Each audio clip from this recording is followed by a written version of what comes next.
వెలుచూపు వలన కాక విశ్వాసము వలననే నడుచుచున్నాము.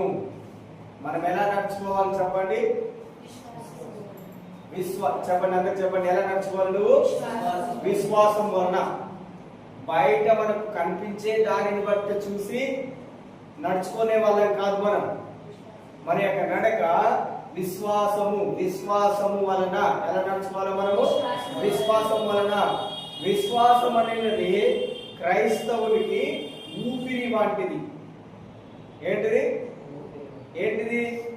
విశ్వాసం? ఏంటిది మీకు చెప్పండి? విశ్వాసము నాకు ఊపిరి. అందరు చెప్పండి, విశ్వాసము నాకు ఊపిరి. ఊపిరి లేకుంటే ఎవరు కూడా బ్రతకలేరు. అదే విధంగా క్రైస్తవ జీవితంలో నీకు విశ్వాసం లేకుంటే క్రైస్తవ జీవితంలో నువ్వు జీవించలేవు. క్రైస్తవ జీవితంలో నువ్వు